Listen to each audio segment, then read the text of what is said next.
Guys, അപ്പോൾ എല്ലാവർക്കും നമസ്കാരം. നമ്മൾ കുറേ കാലങ്ങളായി ഒന്ന് ഞണ്ടാറ രണ്ടാമത് ഇടണമെന്ന് വിചാരിച്ചിട്ടാ. ഞണ്ടിനെ പിടിക്കാനുള്ള റിങ്ങിനെയാണ് ഞങ്ങൾ ഞണ്ടാറ എന്ന് പറയുന്നത്.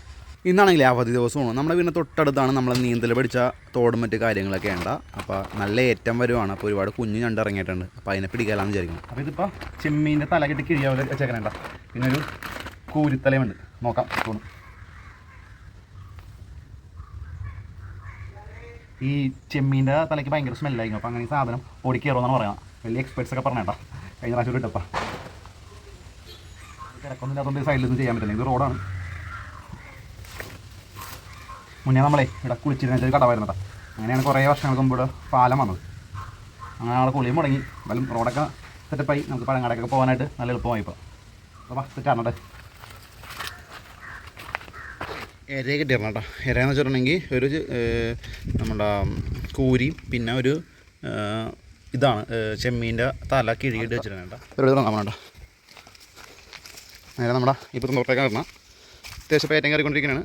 മീൻ കിട്ടാനായിട്ടുള്ള സാധ്യത വളരെ കൂടുതലാണ്. സോറി, ഞണ്ട് കിട്ടാനുള്ള സാധ്യത വളരെ കൂടുതലാണ്. രണ്ടാമത്തെ നമ്മൾ ഇട്ടുന്നുണ്ട്. രണ്ടാമത്തെ റിങ് ഇവിടെ സെറ്റ് ആവുകയാണ്. അപ്പോൾ രണ്ടാമത്തെ റിങ് ഇട്ടിട്ട് നമുക്ക് നോക്കാം എങ്ങനെ വന്നിട്ടാ. ഇന്നൊരു ഞണ്ടിനെ പിടിക്കും എന്നുള്ളൊരു മൂടിലാണ് നിൽക്കണം. കാരണം കഴിഞ്ഞ ദിവസം വന്ന് നമ്മൾ ഇട്ടിട്ടും ഒന്നും കിട്ടില്ല. ജസ്റ്റ് എൻ്റെ പർപ്പസ് നോക്കാമെന്ന് വെച്ചാണ്. പറ്റുമെങ്കിൽ കറക്കുമായി പറ്റുമോ ഞണ്ടിനെ പിടിക്കാം. പണ്ട് കുറേ കാലങ്ങൾ മുമ്പ് നമ്മളുടെ ചെറുപ്പത്തിലേക്ക് ഒരുപാട് പിടിച്ചാണ് ഈ തോട്ടിൽ നിന്ന്. നമ്മൾ നീന്തി കുളിച്ചിറന്ന തോടും കൂടിയാണിത്. നോക്കാം കിട്ടോ ഇല്ലയോ. ശരിക്കും ഞണ്ടിനെ പിടുത്തം അല്ലെങ്കിൽ ഫിഷിംഗ് എന്നൊക്കെ പറയുന്നത് ശരിക്കും ഒരു ക്ഷമ വേണ്ട പരിപാടിയാണ്. കാരണം നമ്മൾ പെട്ടെന്ന് പെട്ടെന്ന് മീനെ കിട്ടുന്നത് കാണിച്ചാലും ഈ സംഭവങ്ങൾ കിട്ടുന്നത് ഭയങ്കര ടൈം എടുത്തിട്ടാണ്. അപ്പോൾ ആദ്യത്തെ വല പൊക്കിയപ്പോൾ ഒന്നുമില്ല ആണ് അവസ്ഥ.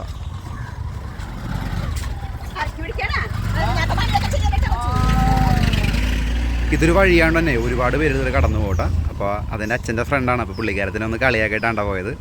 പുള്ളി ഐറ്റം രണ്ടെണ്ണം കേട്ടോ. കിടുക്കാച്ചി ഐറ്റം കിട്ടിയത് രണ്ടെണ്ണം. അതെ, സംഭവം വർക്കായിട്ടാ. അങ്ങനെ നമ്മുടെ ഫസ്റ്റ് ഞണ്ട് കിട്ടിയാണ് കേട്ടോ. ഇതിൻ്റെ ഉള്ളിലാക്കിയിട്ടുണ്ട് കേട്ടോ. സ്ഥലമില്ല എന്താ വെറുതെ കിട്ടി, വെറുതെ കിട്ടിയിട്ടില്ല. പിടിക്കണോട്ടെ അല്ലെങ്കിലേ ചിലപ്പോൾ അഴിച്ചോ. രണ്ടെണ്ണം ഉണ്ടായി, ഒരു കുഞ്ഞൊരു വലുതുകൊണ്ടായിട്ടാ. നമുക്ക് നോക്കാം അതിന് കിട്ടുന്നത്. ഏറ്റവും കയറിക്കൊണ്ടിരിക്കണം. അപ്പോൾ എന്തായാലും കിട്ടാൻ സാധ്യത വളരെ കൂടുതലാണ്. നോക്കട്ടെ എങ്ങനെയാണ്. ഇവിടെ ഒരു എന്താ ഇത് അടുത്തായിട്ടേക്കണം.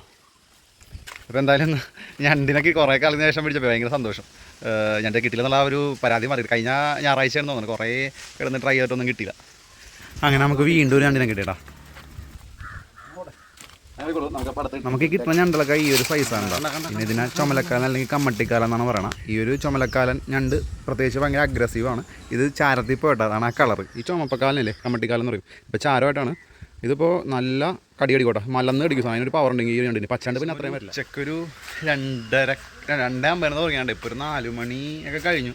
ഇപ്പോൾ എന്തായാലും ഇപ്പോൾ ഒരു 4-5 ഞണ്ടിനെ കിട്ടിയാണ് കേട്ടോ. എന്തായാലും നമ്മുടെ പരിപാടി ഭയങ്കര സക്സസ്ഫുള്ളാണ്. ഒരു 6 മണി വരെ ചെയ്യാനുള്ളൊരു പരിപാടിയിലാണ്. അപ്പോൾ എന്തായാലും ഇതേ പെറോണ കിട്ടി. അപ്പോൾ ഞാൻ തന്നെ ഒറ്റയ്ക്ക് വീഡിയോ എടുക്കുന്നതുകൊണ്ട് ഇത്തിരി ഡിഫിക്കൽട്ടാണ് എല്ലാം കാണിക്കാനായിട്ട്. ഇത് ലാസറേടണം കേട്ടോ. ലാസറേടണം ഇതുപോലെ തന്നെ ഞണ്ടിനെ പിടിക്കുന്ന റിങ്ങിട്ട്. ഈ 2 റിങ് ഇടണമായിരുന്നു. ഇല്ല, ഇന്ന് പോയില്ല, ലീവായിരുന്നു. അപ്പോൾ ഇതേപോലെ പരിചയമുള്ള ഒരുപാട് പേര് ഇങ്ങനെ കടന്നു പോട്ടെ. നമ്മൾ എന്താണ് നിൽക്കണം എന്താണ് നിൽക്കുന്നത് ചോദിക്കണേണ്ട അവർ. വലുത് മട്ടൊന്നും വരില്ല ഇതിനകത്ത്. ആണല്ലേ പച്ചക്കാലം. ഇപ്പം എനിക്ക് കിട്ടിയേക്കാൻ മൊത്തം ചുമലക്കാലനാണ്. ഇതാണ് കേട്ടോ. അത് നമ്മുടെ രുചിൻ്റെ അപ്പനാണ്. എന്താ പറയുക, നമ്മുടെ ചെറുതിലെ തൊട്ട് മത്സ്യബന്ധനം വരുന്ന മെയിൻ തൊഴിലെന്ന് പറയാം. ഏറ്റവും കൂടുതൽ ഞണ്ടിനെ പിടിക്കാൻ നിൽക്കുവാൻ വരാമെന്ന് തോന്നുന്നു. നമ്മളൊക്കെ നീന്തലൊക്കെ പിടിച്ചാൽ രുചിയാണ് കേട്ടോ. ഉറങ്ങി കിട്ടിയുണ്ടോ? ഉറങ്ങി കിട്ടി വിളിക്കിപ്പോൾ. അത് ചുമലക്കാലനായിരുന്നു കേട്ടോ. ആദ്യമൊന്നും കിട്ടിയില്ല, ഇപ്പോഴാണിത് കിട്ടിയത്. ഏറ്റത്തിട്ടുള്ളൂ. അപ്പോൾ ഇവരൊക്കെയാണ് പണ്ട് ഇവരെയൊക്കെ ഇൻസ്പയർ ചെയ്താണ് നമ്മൾ ഞണ്ടിനെ പിടിക്കണമെന്നുള്ളൊരു ആഗ്രഹമായിട്ട് ഇറങ്ങിയേട്ടാ.